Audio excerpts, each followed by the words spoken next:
ओम शांति। 6 अप्रैल 2024। बाबा के महावाक्य।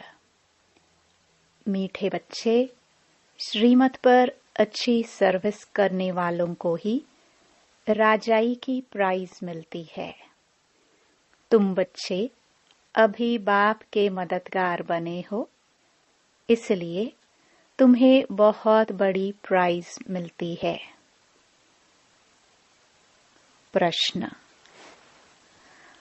बाप की ज्ञान डांस किन बच्चों के सम्मुख बहुत अच्छी होती है? उत्तर। जो ज्ञान के शौकीन हैं, जिन्हें योग का नशा है, उनके सामने बाप की ज्ञान डांस बहुत अच्छी होती है। नंबरवार स्टूडेंट हैं, परंतु यह वंडरफुल स्कूल है। कईयों में जरा भी ज्ञान नहीं है, सिर्फ भावना बैठी हुई है। उस भावना के आधार पर भी वर्षे के अधिकारी बन जाते हैं। ओम शांति। रूहानी बच्चों को रूहानी बाप समझाते हैं। इसको कहा जाता है रूहानी ज्ञान व स्पिरिचुअल नॉलेज। स्पिरिचुअल नॉलेज सिर्फ एक बाप में ही होती है और कोई भी मनुष्य मात्र में रूहानी नॉलेज होती नहीं। रूहानी नॉलेज देने वाला ही एक है, जिसको ज्ञान का सागर कहा जाता है। हर एक मनुष्य में अपनी अपनी खूबी होती है ना। बैरिस्टर बैरिस्टर है, डॉक्टर डॉक्टर है।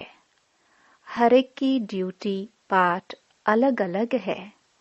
हर एक की आत्मा को अपना अपना पार्ट मिला हुआ है और अविनाशी पार्ट है। कितनी छोटी आत्मा है, वंडर है ना। गाते भी हैं, चमकती है भ्रकटी के बीच। यह भी गाया जाता है, निराकार आत्मा का यह शरीर है तख्त, है बहुत छोटी सी बिंदी, और सब आत्माएं एक्टर्स हैं।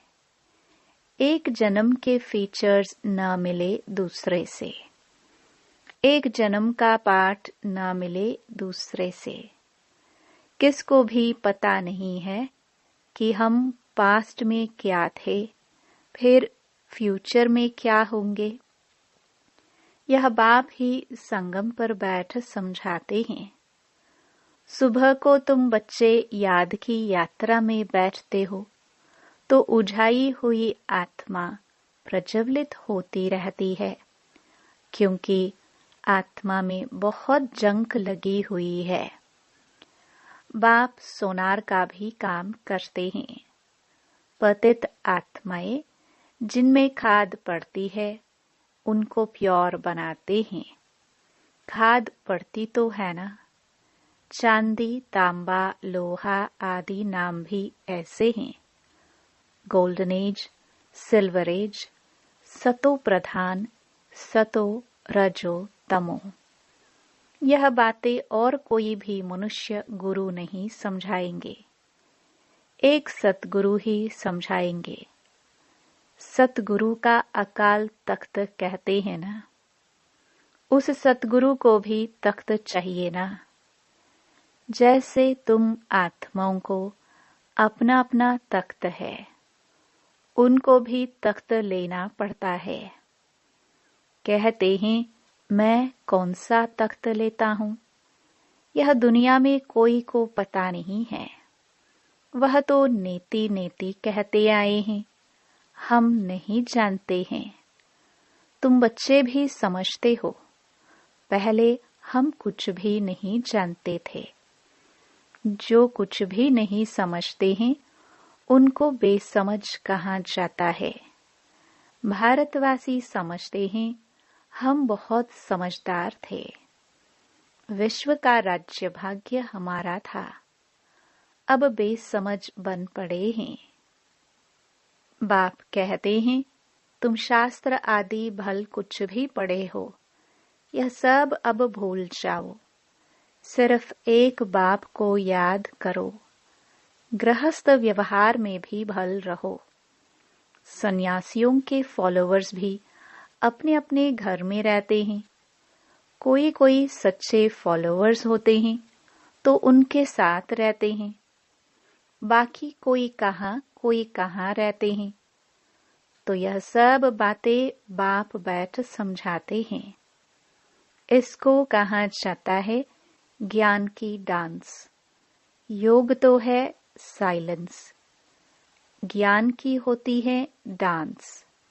योग में तो बिल्कुल शांत रहना होता है। डेड साइलेंस कहते हैं ना, 3 मिनट डेड साइलेंस। परंतु उसका भी अर्थ कोई जानते नहीं। सन्यासी शांति के लिए जंगल में जाते हैं, परंतु वहां थोड़ी शांति मिल सकती है। एक कहानी भी है, रानी का हार गले में। यह मिसाल है शांति के लिए। बाप इस समय जो बातें समझाते हैं वह दृष्टांत फिर भक्ति मार्ग में चले आते हैं। बाप इस समय पुरानी दुनिया को बदल नई दुनिया बनाते हैं। तमो प्रधान से सतो प्रधान बनाते हैं। यह तो तुम समझ सकते हो। बाकी यह दुनिया ही तमो प्रधान पतित है, क्योंकि सब विकारों से पैदा होते हैं। देवताएं तो विकार से पैदा नहीं होते। उनको कहा जाता है संपूर्ण निर्विकारी दुनिया। वॉइसलेस वर्ल्ड अक्षर कहते हैं, परंतु उनका अर्थ नहीं समझते। तुम ही पूज्य सो पुजारी बने हो। बाबा के लिए कभी ऐसे नहीं कहा जाता। बाप कभी पुजारी बनते नहीं। मनुष्य तो कण कण में परमात्मा कह देते हैं। तब बाप कहते हैं, भारत में जब जब ऐसी धर्मग्लानि होती है, वो लोग तो सिर्फ ऐसे ही श्लोक पढ़ लेते, अर्थ कुछ भी नहीं जानते। वह समझते हैं शरीर ही पतित बनता है, आत्मा नहीं बनती है। बाप कहते हैं, पहले आत्मा पतित बनी है, तब शरीर भी पतित बना है। सोने में ही खाद पड़ती है, तो फिर जेवर भी ऐसा बनता है। परंतु वह सब है भक्ति मार्ग में। बाप समझाते हैं, हर एक में आत्मा विराजमान है। कहाँ भी जाता है जीव आत्मा। जीव परमात्मा नहीं कहा जाता, महान आत्मा कहा जाता है। महान परमात्मा नहीं कहा जाता। आत्मा ही भिन्न भिन्न शरीर लेते पाठ बजाती है। तो योग है बिल्कुल साइलेंस। यह फिर है ज्ञान डांस। बाप की ज्ञान डांस भी उन्हों के आगे होगी जो शौकीन होंगे। बाप जानते हैं किसमें कितना ज्ञान है, कितना उनमें योग का भी नशा है। टीचर तो जानते होंगे ना, बाप भी जानते हैं कौन कौन अच्छे गुणवान बच्चे हैं। अच्छे अच्छे बच्चों का ही जहां तहां बुलावा होता है। बच्चों में भी नंबरवार हैं। प्रजा भी नंबरवार पुरुषार्थ अनुसार बनती है। यह स्कूल अथवा पाठशाला है ना। पाठशाला में हमेशा नंबरवार बैठते हैं। समझ सकते हैं फलाना होशियार है, यह मीडियम है। यहाँ तो यह बेहद का क्लास है, इसमें किसको नंबरवार बिठा नहीं सकते। बाबा जानते हैं हमारे सामने यह जो बैठे हुए हैं, इनमें कुछ भी ज्ञान नहीं है। सिर्फ भावना है, बाकी तो न ज्ञान है न याद है। इतना निश्चय है, यह बाबा है, इनसे हमको वर्षा लेना है। वर्षा तो सबको मिलना है, परंतु राजाई में तो नंबरवार पद हैं। जो बहुत अच्छी सर्विस करते हैं उनको तो बहुत अच्छी प्राइज मिलती है। यहाँ सभी को प्राइज देते रहते हैं। जो राय देते हैं, माथा मारते हैं, उनको प्राइज मिल जाती है। अभी तुम जानते हो विश्व में सच्ची शांति कैसे हो? बाप ने कहा है, उनसे पूछो तो सही कि विश्व में शांति कब थी? कभी सुनी व देखी है? किस प्रकार की शांति मांगते हो? कब थी? तुम प्रश्न पूछ सकते हो, क्योंकि तुम जानते हो जो प्रश्न पूछे और खुद ना जानता हो तो उनको क्या कहेंगे? तुम अखबारों द्वारा पूछो कि किस प्रकार की शांति मांगते हो। शांति धाम तो है जहां हम सब आत्माएं रहती हैं। बाप कहते हैं, एक तो शांति धाम को याद करो, दूसरा सुख धाम को याद करो। सृष्टि के चक्र का पूरा ज्ञान न होने कारण कितने गपोड़े आदि लगा दिए हैं। तुम बच्चे जानते हो, हम डबल सरताज बनते हैं। हम देवता थे, अब फिर मनुष्य बने हैं। देवताओं को देवता कहा जाता है, मनुष्य नहीं, क्योंकि दैवी गुणों वाले हैं ना। जिनमें अवगुण हैं वह कहते हैं, मुझ निर्गुण हारे में कोई गुण नहीं। शास्त्रों में जो बातें सुनी हैं वह सिर्फ गाते रहते हैं, अच्युतम केशवम, जैसे तोते को सिखलाया जाता है। कहते हैं, बाबा आकर हम सबको पावन बनाओ। ब्रह्मलोक को वास्तव में दुनिया नहीं कहेंगे, वहां तुम आत्माएं रहती हो। वास्तव में पाठ बजाने की दुनिया यही है, वह है शांति धाम। बाप समझाते हैं, मैं बैठ तुम बच्चों को अपना परिचय देता हूँ। मैं आता ही उसमें हूँ जो अपने जन्मों को नहीं जानते।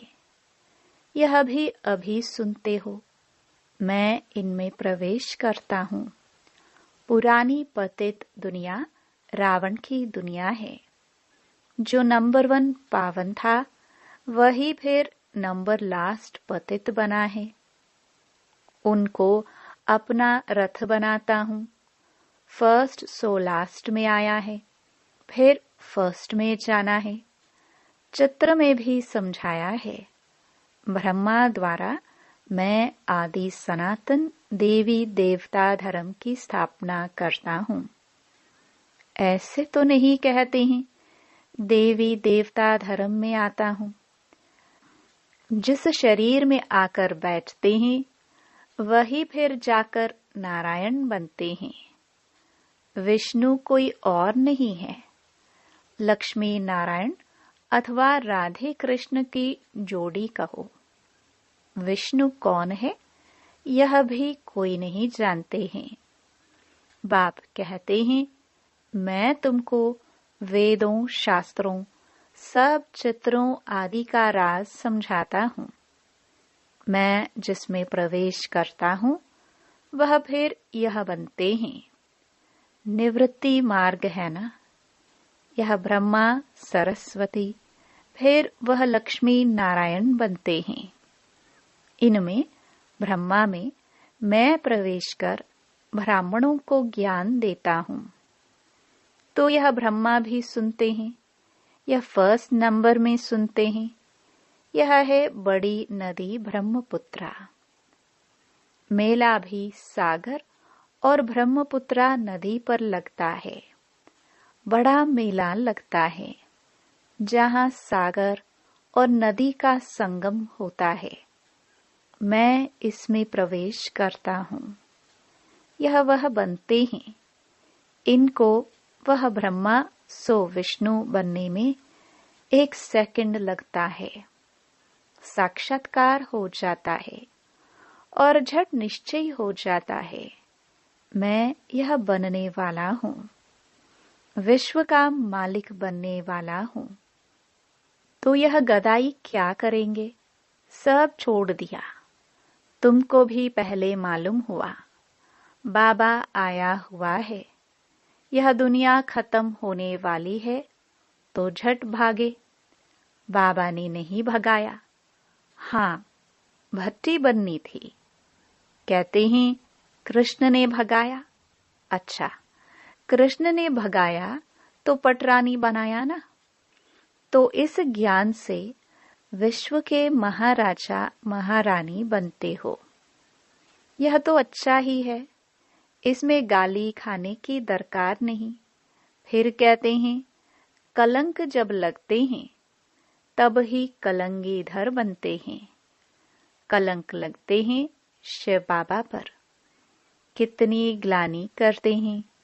कहते हैं हम आत्मा सो परमात्मा, परमात्मा सो हम आत्मा। अब बाप समझाते हैं ऐसे है नहीं, हम आत्मा अभी सो ब्राह्मण है।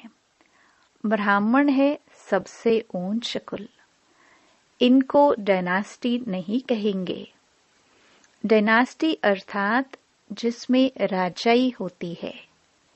यह तुम्हारा कुल है बहुत सहज। हम ब्राह्मण सो देवता बनने वाले हैं, इसलिए दैवी गुण जरूर धारण करने हैं। सिगरेट बीड़ी आदि का देवताओं को भोग लगाते हो क्या? श्रीनाथ द्वारे में बहुत घी के माल ठाल बनते हैं। भोग इतना लगाते हैं जो फिर दुकान लग जाती है, यात्री जाकर लेते हैं। मनुष्यों की बहुत भावना रहती है। सतयुग में तो ऐसी बातें होती नहीं। ऐसी मक्खियां आदि होंगी नहीं जो किसी चीज को खराब करे। ऐसी बीमारी आदि वहां होती नहीं। बड़े आदमियों के पास सफाई भी बहुत होती है। वहां तो ऐसी बातें ही नहीं होती। रोग आदि होते नहीं। यह सब बीमारियां द्वापर से निकलती हैं। बाप आकर तुमको एवर हेल्दी बनाते हैं। तुम पुरुषार्थ करते हो बाबा को याद करने का, जिससे तुम एवर हेल्दी बनते हो। आयु भी बड़ी होती है। कल की बात है, 150 वर्ष आयु थी ना। अभी तो 40-45 वर्ष एवरेज है, क्योंकि वह योगी थे। यह भोगी हैं। तुम राजयोगी, राज ऋषि हो, इसलिए तुम पवित्र हो। परंतु यह है पुरुषोत्तम संगम युग, मास या वर्ष नहीं। बाप कहते हैं मैं कल्प कल्प पुरुषोत्तम संगम युगे युगे आता हूँ। बाप रोज रोज समझाते रहते हैं, फिर भी कहते हैं एक बात कभी नहीं भूलना, पावन बनना है तो मुझे याद करो। अपने को आत्मा समझो। देह के सभी धर्म त्याग करो। अब तुमको वापस जाना है। मैं आया हूँ तुम्हारी आत्मा को साफ करने, जिससे फिर शरीर भी पवित्र मिलेगा। यहाँ तो विकार से पैदा होते हैं। आत्मा जब संपूर्ण पवित्र बनती है, तब तुम पुरानी जुत्ती को छोड़ते हो, फिर नई मिलेगी। तुम्हारा गायन है वंदे मातरम। तुम धरती को भी पवित्र बनाती हो। तुम माताएं स्वर्ग का द्वार खोलती हो, परंतु यह कोई नहीं जानता। अच्छा, मीठे मीठे सिखिलदे बच्चों प्रति माता पिता बाप दादा का याद प्यार और गुड मॉर्निंग। रूहानी बाप की रूहानी बच्चों को नमस्ते। धारणा के लिए मुख्य सार। पहला, आत्मा रूपी ज्योति को प्रज्वलित करने के लिए सवेरे सवेरे याद की यात्रा में बैठना है। याद से ही जंग निकलेगी। आत्मा में जो खाद पड़ी है वह याद से निकाल सच्चा सोना बनना है। दूसरा, बाप से ऊंच पद की प्राइज लेने के लिए भावना के साथ साथ ज्ञानवान और गुणवान भी बनना है। सर्विस करके दिखाना है। वरदान। चलन और चेहरे से पवित्रता के श्रृंगार की झलक दिखाने वाले श्रृंगारी मूर्त भव। पवित्रता ब्राह्मण जीवन का श्रृंगार है। हर समय पवित्रता के श्रृंगार की अनुभूति चेहरे व चलन से औरों को हो। दृष्टि में, मुख में, हाथों में, पांवों में सदा पवित्रता का श्रृंगार प्रत्यक्ष हो। हर एक वर्णन करे कि इनके फीचर्स से पवित्रता दिखाई देती है। नैनों में पवित्रता की झलक है। मुख पर पवित्रता की मुस्कुराहट है और कोई बात उन्हें नजर न आए। इसको ही कहते हैं पवित्रता के श्रृंगार से श्रृंगारी हुई मूर्त।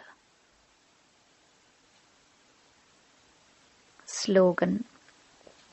व्यर्थ संबंध संपर्क भी अकाउंट को खाली कर देता है, इसलिए व्यर्थ को समाप्त करो। ओम शांति।